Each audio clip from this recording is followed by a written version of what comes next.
Mi nombre es Alejandro Sánchez de la sección 8 de segundo año de medicina y yo les voy a exponer qué es el síndrome diarreico.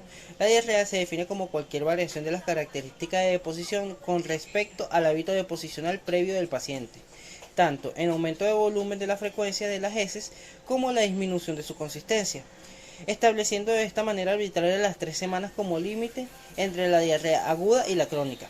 Es un problema común tanto en las consultas de atención primaria como en el ámbito hospitalario.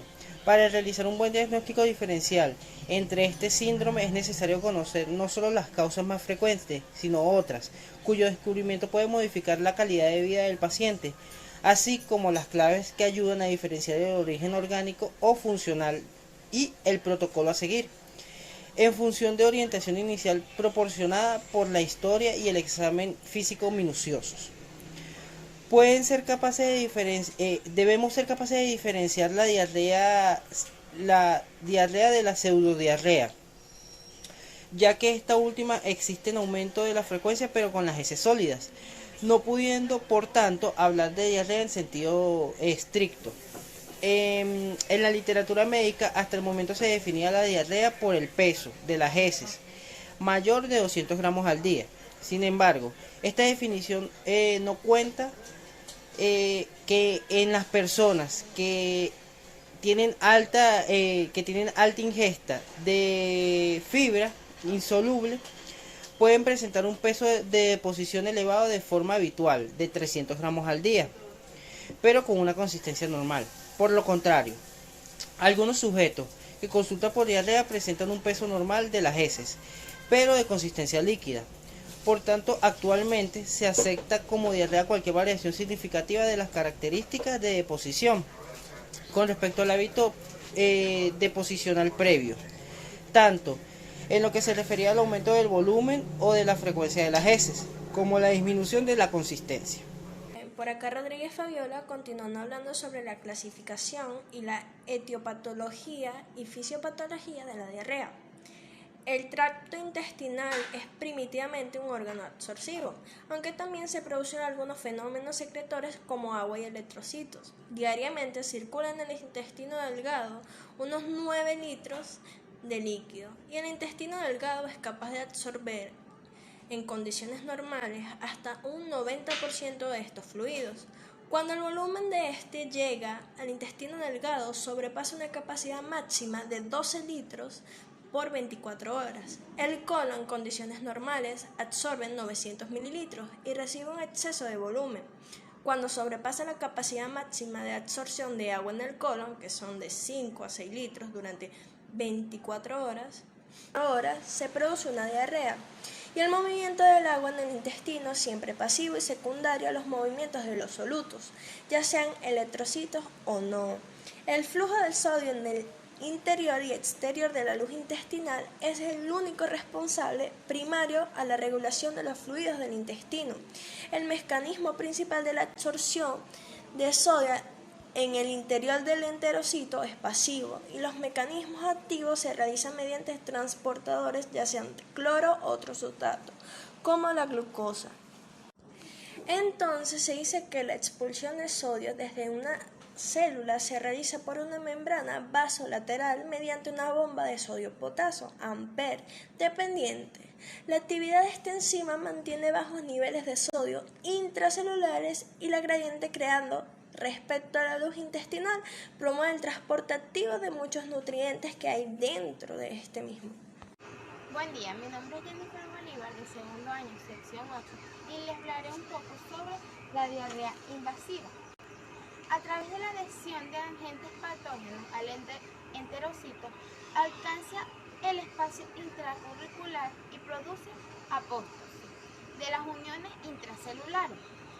Se replica dentro de la célula o el espacio intersticial con una consecuente respuesta inflamatoria local y sistemática por acción de varios mediadores inflamatorios como son distensión mecánica, activación de la presentación de antígenos y el sistema parasimpático.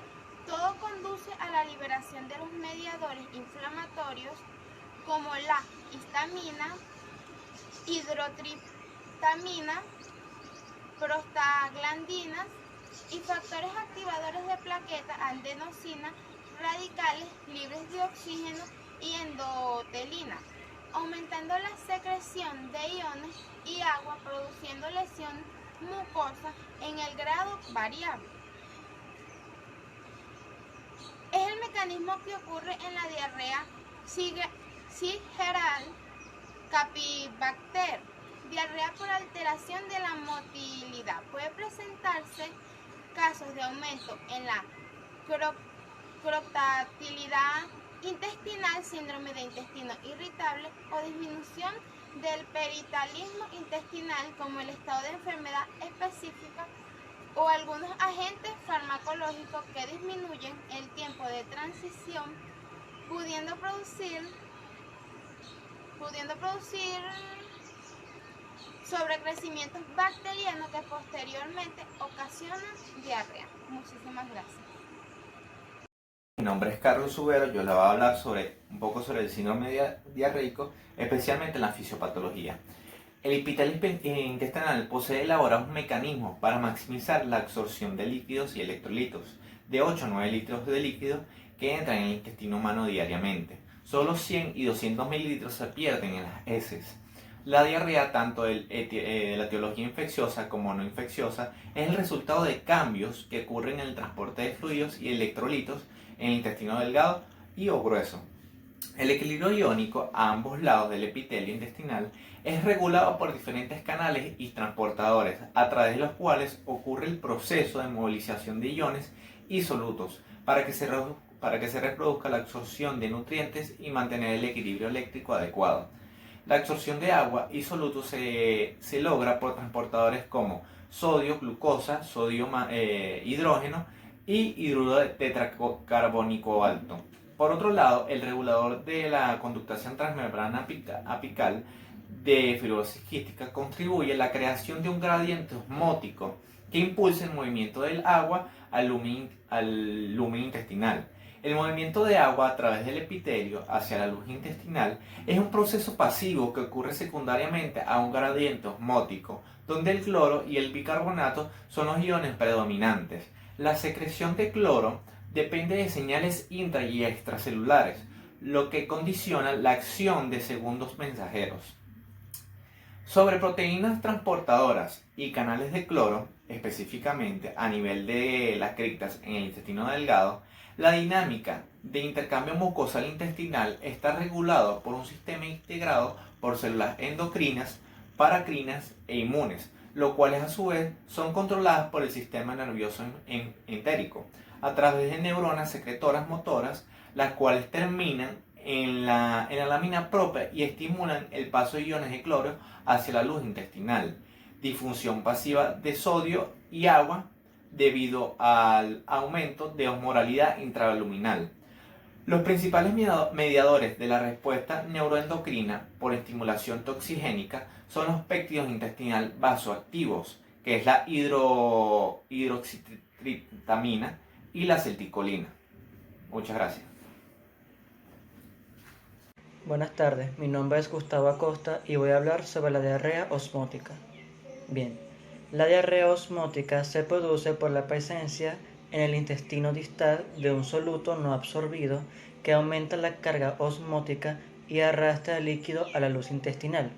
Generalmente se trata de hidratos de carbono simples pequeños como lactosa, glucosa y sacarosa, osmóticamente muy activos que son mal absorbidos, bien porque existe una alteración en el transporte que es la malabsorción de glucosacogalactosa o más frecuentemente por déficit transitorio de disacaridasas. En otras ocasiones puede ser debido a la ingesta de solutos no absorbibles como el sorbitol o la lactulosa. Ahora, los trastornos son: las diarreas osmóticas suelen tener un volumen menor y desaparecen con el ayuno. Los trastornos de la motilidad pueden ser debido a el aumento de la motilidad, por ejemplo, se da en el síndrome de intestino irritable o tiotoxicosis. También el retardo de la motilidad, por ejemplo, está el crecimiento bacteriano excesivo. Esto generalmente no se acompaña de una diarrea de gran volumen. Y también está el defecto de la permeabilidad intestinal, que también sería en la enfermedad celíaca. Aparece también cuando algunas sustancias que la sangre no puede absorber se quedan en el intestino, haciendo que la materia fecal se acumule mucha agua, lo que genera una diarrea intensa. Algunos alimentos como ciertas frutas, frijoles, endulzantes químicos pueden desencadenar en las personas predispuestas este tipo de alteración. La carencia de lactosa también puede ser una causa de la diarrea osmótica.